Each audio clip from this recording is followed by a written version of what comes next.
Ini belum saya baca. Jika kita berobat ke tempat semacam Pak Haji, mungkin Anda bukan kita, masih tidak ikut. Oke. Jika Anda berobat ke tempat semacam Pak Haji yang orang sebut, lalu Anda dikasih obatnya, air minum, dan doakan, apakah itu masuk syirik atau bagaimana Ustaz? Mohon pencerahannya. Tergantung. Jika Anda minta doa, tabarruk dengan doa itu, wasilah, supaya mohon berdoa, didoakan kepada Allah. Anda bisa berdoa sendiri, minta. Ya, dan bisa saling mendoakan. Nabi kan saling mendoakan dengan sahabat. Doakan. Bahkan Nabi minta dibacakan oleh Abdullah bin Mas'ud Al-Quran. Abdullah bin Mas'ud datang sini, coba bacakan surat ini. Kata Abdullah bin Mas'ud, ya Rasulullah, Anda kan yang Nabi, tapi saya ingin mendengar bacaanmu.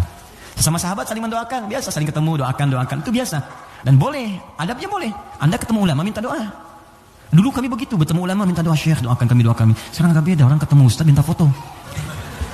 Ketemu ulama, minta selfie deh. Lengkapilah dengan doa yang ditempatkan di hati, itu doanya.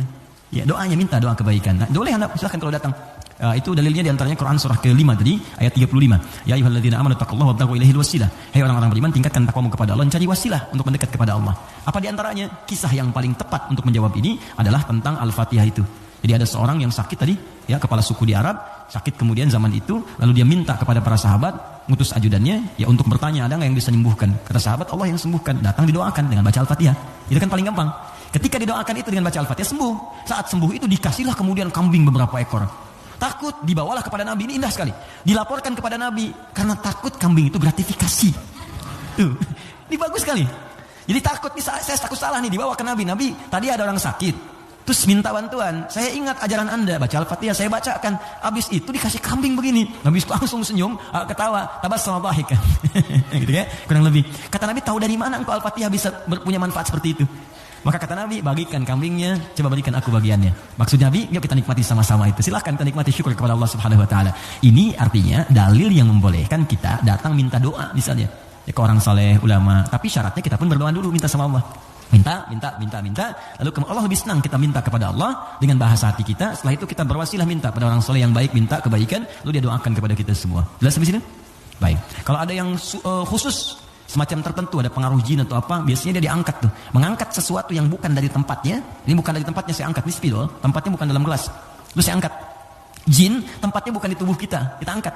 Bahasa Arabnya raka, ya, raka yarka, atau raka yaraki tarqiyatan wa ruqyatan, maka disebut ruqyah namanya. Terus ya, ada ruqyah itu macam-macam, ada yang dengan bacaan saja, ada yang dengan air misalnya, air terus diminum, ya, ada yang dulu ruqyah terkenal sekali, orang soleh. Dia sakit, punya anak sakit, sakitnya lumpuh semua. Nah begitu lumpuhnya orangnya baik sekali. Kesolehannya nampak pada prasangka baiknya. Jadi semua yang datang prasangka baik aja. Malam-malam, Bu, bayangkan ada perampok datang tengah malam. Ini kisah ini sangat populer sekali. Perampok serombongan datang ke rumahnya. Karena prasangka baik ini dikira mujahid fisabilillah, mampir. Dulu kan bukan kayak kita sekarang kan, rombongan mujahid dengan ini kan nggak kelihatan tuh. Malam-malam datang dikira mujahid. Begitu dibuka pintu, oh ahlan wa sahlan mujahid, masya Allah, silahkan masuk. Bayangkan perampok disuruh masuk. Disebut mujahid fisabilillah, datang. Akhirnya apa yang terjadi? Silahkan, duduk dulu, istirahat dulu, mandi dulu. Dimintalah berwudu semua. Tolong para mujahid silahkan berwudu dulu.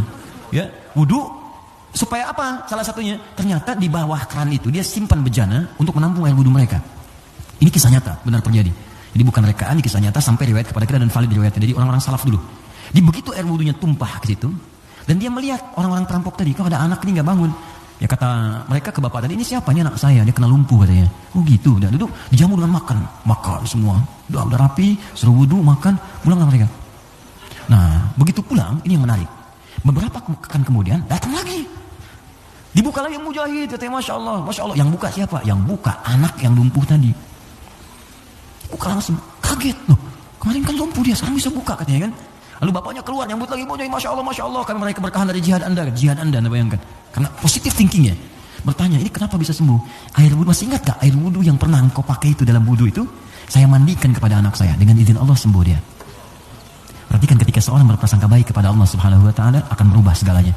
Lalu perampok tadi kemudian terjatuh semuanya, nangis tersungkur, sujud di hadapan Allah Subhanahu Wa Taala, nangis tobat di situ. Sebetulnya kami bukan mujahid, kami perampok katanya. Dan sebagainya, tobat. Jadi bayangkan hanya dengan wasilah anak yang lumpuh dalam keadaan tadi dia menjadi mulia seluruhnya. Ya, tapi ingat Syekh Hashim Muhammad Hashim bin Asy'ari Hadratus Syekh, pendiri Nahdlatul Ulama. Beliau mendirikan NU tanggal 31 Januari ya 1926. Itu beliau mendirikan NU, punya kitab 19 kitab. Di kitab kedua namanya Risalah Ahlus Sunnah wal Jamaah. Di halaman yang ke-12 paling kiri sebelah bawah. Ya, itu beliau sampaikan gini. Hati-hati. Wa minhum al-abahiyuna, hati-hati ada aliran yang menyimpang di tanah Jawa. Itu diungkapkan di tahun 1333 Hijrah. Sekarang 1431. Sudah berapa tahun? Ya kurang lebih 100 tahun ya. Kurang lebih 100 tahun. Kata beliau, ada aliran abahiyun. Siapa itu? Tokohnya itu ahli zikir. Zikir. Tapi cara zikirnya melahirkan kesimpulan yang menyimpang. Apa kesimpulannya? Kalau sudah dekat dengan Allah, fala yantabiqu alaina al-amru wan nahyu. Kalau sudah merasa dekat dengan Allah dengan zikirnya, maka sudah tidak berlaku lagi perintah dan larangan. Di salat sudah tidak berlaku lagi karena salat itu masih latihan. Kalau zikir sudah dekat dengan Allah, nggak usah salat lagi. Maka kalau Anda menemukan yang seperti ini, kata beliau, jauhi karena itu mengajak pada kesesatan. Anda datang tiba-tiba, ya mungkin panggilannya kiai kan?